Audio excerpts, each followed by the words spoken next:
Khalid ale nana bɔ muso dɔ kɔ, a ye muso in furu. Nka Khalid ale tun kɛra Ala ɲɛ siranjɔn ye. A tun bɛ seli tuma bɛɛ, a ka sujudu tun ka ca Alahu subahana wataala ye. A muso fana tun kɛra o cogoya la, n'o ye Fatima ye, a fana tun bɛ seli. Nka Alahu subahana wataala y'u garisigɛ den na fo san 1 tɛmɛnen kɔfɛ u ka furu. O la san 4 bɛ dafa wagati o wagati, Alahu subahana wataala y'u garisigɛ den 2 la, musoman 1 ani cɛman 1. Nka don dɔ sa, Khalid k'a to seli la misiri kɔnɔ, Alahu subahana wataala y'a ka kalifa minɛ na. O ma tɛmɛ tile damadɔ kan, Khalid muso n'o ye Fatima ye, Alahu subahana wataala o fana ka kalifa minɛ a na k'a tɔ to a denmuso 1 ani denkɛnin 1. Denmuso in ale tun bɛ san 5 la, denkɛnin ale tun bɛ kalo 4 na, n'o ye Khalid balimakɛ. Ale nana den ninnu 2 minɛ ka taga n'a ye a ka so. Khalid balimakɛ selen ni den ninnu y'a ka so ye.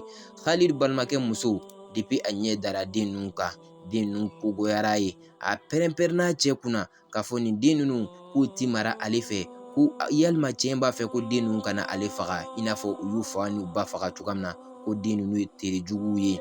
O kuma caman fɔ fakɛ ɲɛna n'o ye Khalid balimakɛ ye. Fana tora ten, a bɛ miiri a t'a dɔn a b'a kɛ cogoya min na. Nka sa a hakili jiginna min na, su kolen a ye den ninnu ta ka ɲɛsin n'u ye kaburu ma. A bɛ ka taga mun k'u la kaburu na ye? Khalid balimakɛ a ye den ninnu minɛ ka taga n'a ye Khalid kaburu la. U selen kaburu la sa, fakɛ dɔgɔnin n'o ye Khalid dɔgɔnin, a ye dingɛ tigɛ kaburu in na. A ye denmuso ninnu don kaburu in kɔnɔ ka kaburu datugu u da la.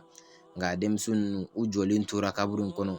U ɲɛ bɛ woni dɔ la, kogo pɛrɛn-pɛrɛnnin na kaburu in kɔnɔna na. Nka yiri fitinin dɔ bɛ ka ka falen kaburu in kɔnɔna na. Nɔrɔ fana bɛ ka bɔ yen kote la. Den ninnu kɔni u tora kaburu kɔnɔ o cogoya la. Nka don dɔ la sa, i ka dɔn janaja dɔ tun bɛ dugu kɔnɔ o don. U tagatɔ la o tigilamɔgɔ sutura la, dugulamɔgɔw selen kaburu na, u tulo bɛ mankan na kaburu kɔnɔ. U taara Khalid kaburu kɛrɛfɛ, u y'a sɔrɔ wo bɛ yen. Dugulamɔgɔw u donna kaburu kɔnɔ k'a lajɛ. U y'a sɔrɔ Khalid den 2 u tun bɛ yen nɔ. U ye den ninnu ta, u taara u di polisiw ma. Polisiw fana ye enquête kɛ, u y'u ka sɛgɛsɛgɛliw kɛ ka taga bɔ Khalid dɔgɔnin kan k'a fɔ ko ale de ye nin kojugu ninnu kɛ nin ye. Polisiw fana tora u b'u ka sɛgɛsɛgɛli la. U ye denmuso ninnu ɲininka sa, ko yalima aw ye tile 4 de kɛ nin kɔnɔ, ko yalima aw sera ka balo nin kɔnɔ cogo di?